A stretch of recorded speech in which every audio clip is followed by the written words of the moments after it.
જ્યાં સુધી રાજુલાની અંદર મારા આહિર સમાજનો ધારાસભ્ય નહીં બને ને ત્યાં સુધી હું આ બૂટ સંપલનો પગરખાનો મારા પગમાંથી ત્યાગ કરું છું. અને જ્યાં સુધી મારો સમાજ એક નહીં થાય, ગામડે ગામડે કદાચ મિટિંગો કરવી પડશે, અમારા પ્રાણ દેવા પડશે ને અમારા પ્રાણની આહુતિ દેવી પડશે ને તો એ મારા સમાજને એક કરવા માટે થઈ અને આપવાની છે. Welcome back to my another vlog. જય દ્વારકાધીશ, જય શ્રી રામ એન્ડ જય હનુમાન દાદા. મિત્રો, આજના મસ્ત મજાના વ્લોગની શરૂઆત અત્યારમાં 5 વાગ્યામાં કરું છું અને આજે જાગી ગયો હતો 4 વાગ્યામાં. કારણ કે આજે આપણે જવાનું છે જ્યાં 2026ના પ્રથમ દિવસની શરૂઆત આપણી થઈ હતી. તો એ જ મહિનાના આજે અંતિમ દિવસે આપણે જવાનું છે દ્વારકા મુકામ. દ્વારકાધીશના ચરણોમાં પ્રાર્થના કરવા અને આશીર્વાદ લેવા માટે થઈ અને આજે ફરીવાર આપણે દ્વારકા જઈ રહ્યા છીએ. તમારા તમામ માટે હું પ્રાર્થના કરીશ, આશીર્વાદ લઈશ અને આગળ શા માટે જાઉં છું એ પણ વાત તમને જણાવીશ. ચાલો દ્વારકાધીશના દર્શન કરવા માટે.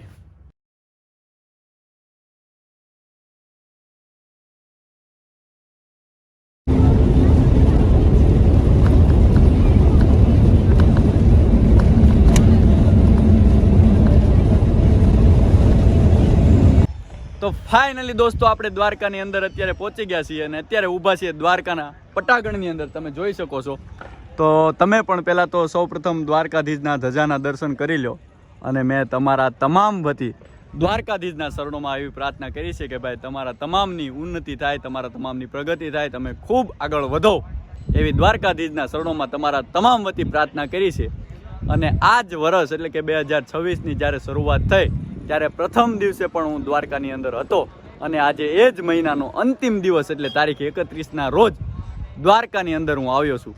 અને મિત્રો, આજે મારે દ્વારકા આવવાની ફરજ એ માટે પડી કે મારે મારા સમાજને એક કરવાનું એક બીડું અને મારા સમાજ કઈ રીતે એક થાય, મારો સમાજ કઈ રીતે એજ્યુકેશનની અંદર આગળ વધે, કઈ રીતે વ્યસન મુક્તિની અંદર આગળ વધે, કઈ રીતે રોજગારની અંદર આગળ વધે, કઈ રીતે સારા યુવા નેતાઓ આગળ આવે, કઈ રીતે સારા રાજનેતાઓ બને.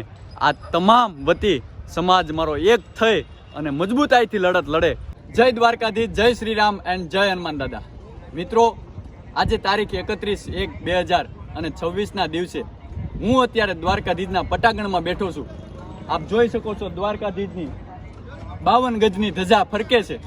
અને આજે મારે દ્વારકા આવવાનું ખાસ કારણ, આમ તો 2026ના પ્રથમ દિવસે પણ હું દ્વારકાની અંદર હતો અને આજે એ જ મહિનાના અંતિમ દિવસે પણ હું દ્વારકાધીશના દર્શન કરવા માટે આવ્યો છું અને ખાસ એક સ્લોગન સાથે આવ્યો છું. આજે મિશન આહિર સમાજ એકતાનો આજે હું બીજો વિડીયો મૂકું છું. જ્યાં સુધી મારો આહિર સમાજ એક નહીં થાય ને ત્યાં સુધી મારા વિડીયો આવશે અને ત્યાં સુધી જે પણ કરવું પડે એ અમે કરવાના છીએ. કદાચ અમારું લોહી રેડી દેવું પડે તો એ રેડવાના છીએ. બાકી અમારા સમાજને એક કરીને રહેવાનું છે. અત્યારે ચાલી રહ્યું છે, તમે બધા જોતા હશો કે નવનીતભાઈ બાલદિયા અને જયરાજભાઈની જે મેટર બની હતી, આ મેટરની મારે તમને વાત કરવી છે. મિત્રો, ખાસ કરી કોળી સમાજની એવી માંગ હતી. આજે નવનીતભાઈ છે ને એક અપરાધી છે, એની ઉપર 3 ગુનાઓ છે, એ ભૂમાફિયા છે અને છતાં પણ જો એમની સાથે અન્યાય થયો, એમને ન્યાય મળવો જ જોઈએ. આપણે ના નથી પાડતા. એના માટે આ સમાજ જે આગળ આવવું જ જોઈએ. તમામ સમાજે આમાંથી શીખવું જોઈએ કે એક અપરાધીને ન્યાય પાવા માટે થઈ અને આખો સમાજ જો એક થતો હોય તો સારા કામમાં મારો આહિર સમાજ કેમ એક નો થાય? મારો આહિર સમાજ એજ્યુકેશનની બાબતમાં કેમ એક નો થાય? મારો આહિર સમાજ વ્યસન મુક્તિની વાતમાં કેમ એક નો થાય? મારો આહિર સમાજ રોજગારની વાતોમાં કેમ એક નો થાય? આના માટે થઈ અને આ દ્વારકાધીશના શરણોમાં પ્રાર્થના કરવા માટે આવ્યો છું કે વહેલી તકે મારો સમાજ એક થાય. હવે વાત મારે ખાસ એ કરવી છે કે પરસોત્તમભાઈ સોલંકી ને હીરાભાઈ સોલંકી દિવસે ને દિવસે અલગ અલગ સ્ટેટમેન્ટ આપે છે. એમાં પરસોત્તમભાઈનું સ્ટેટમેન્ટ તમે સાંભળ્યું છે. એક મંત્રી દરજ્જાના માણસ થઈને આવું સ્ટેટમેન્ટ આપે, આ કેટલું યોગ્ય ગણાય? આપણો ભારત દેશ લોકતંત્રથી ચાલતો દેશ છે અને આમાં લોકતંત્ર મહાન છે, ન્યાય વ્યવસ્થા છે, પોલીસ તંત્ર છે. તમારી એક માંગ હતી કે આમાં જે પણ આરોપી છે એને કડકમાં કડક સજા થાય અને સરકારે તમારી વાત સ્વીકારી, એસઆઈટીની રચના કરી અને ત્યારબાદ જે પણ અપરાધીઓ હતા એમને જેલ હવાલે કરવામાં આવ્યા. તો આ મામલો અહીંયા પૂર્ણ થઈ જવો પડે, પરંતુ શા માટે નથી થતો? મને ખબર છે કે મારા સમાજને એક થતા થોડીક વાર લાગશે, પરંતુ જ્યારે એક થઈ ગયો ને ત્યારે રાજુલા વિધાનસભા ઉપર આહિર ધારાસભ્ય અમારે જોવાનો છે. જ્યાં સુધી રાજુલાની અંદર મારા આહિર સમાજનો ધારાસભ્ય નહીં બને ને ત્યાં સુધી હું આ બૂટ સંપલનો પગરખાનો મારા પગમાંથી ત્યાગ કરું છું. અને જ્યાં સુધી મારો સમાજ એક નહીં થાય, ગામડે ગામડે કદાચ મિટિંગો કરવી પડશે, અમારા પ્રાણ દેવા પડશે ને, અમારા પ્રાણની આહુતિ દેવી પડશે ને, તો મારા સમાજને એક કરવા માટે થઈ અને આપવાની છે. કદાચ ગામડે ગામડે મિટિંગો કરવી પડે, 365 દિવસ જવું પડે તો જવાનું છે. બાકી એક સ્લોગન આહિર સમાજના તમામ યુવાનોને કહું છું, વડીલોને કહું છું, એક સ્લોગન તમારા મનમાં નાખી દેજો, મિશન આહિર સમાજ એકતા, મિશન આહિર સમાજ એકતા. અને આના માટે અમારે જે કરવું પડે ને એમાં તમામ પગલાં ભરવાના છે. આવનારા દિવસોની અંદર જ્યાં સુધી રાજુલા વિધાનસભાની અંદર આહિર સમાજનો ધારાસભ્ય નહીં બને ત્યાં સુધી હું આ દ્વારકાધીશની સાક્ષી સંકલ્પ લઉં છું કે ત્યાં સુધી હું મારા પગની અંદર બૂટ કે સંપલ પગરખાનો ત્યાગ કરું છું. ત્યાં સુધી હું બૂટ કે સંપલ નહીં પહેરું. અને મારા આહિર સમાજને જગાડવા માટે હવે જે કાંઈ કરવું પડે ને 365 દિવસ એ અમે કરવા માટે તૈયાર છીએ. મિત્રો, મારે રાજનેતા નથી બનવું. હું એક ઇન્ફ્લુએન્સર તરીકે અને એક જાગૃત નાગરિક તરીકે કહું છું કે મારા સમાજના સારા નેતાઓ, સારા યુવાનો રાજુલા વિધાનસભાની અંદર ધારાસભ્ય બને એના માટે થઈ અને આજે હું સંકલ્પ લઉં છું કે જ્યાં સુધી મારા રાજુલા વિધાનસભાની અંદર આહિર સમાજનો ધારાસભ્ય નહીં બને ને ત્યાં સુધી હું મારા પગમાં ચંપલ કે બૂટ નહીં નાખું અને પગરખાનો ત્યાગ કરું છું. તો જો ફાઇનલી અત્યારે આપણે દ્વારકાથી પહોંચી ગયા છીએ રાજકોટમાં, અને રાજકોટની સડકો ઉપર આપણે જઈએ છીએ. જો આ શૂઝ અત્યારે હાથમાં લીધા છે કારણ કે હવે આપણે પગરખાનો ત્યાગ કરી દીધો છે. તો પગરખા હાથમાં લઈ અને જઈએ છીએ રૂમ તરફ.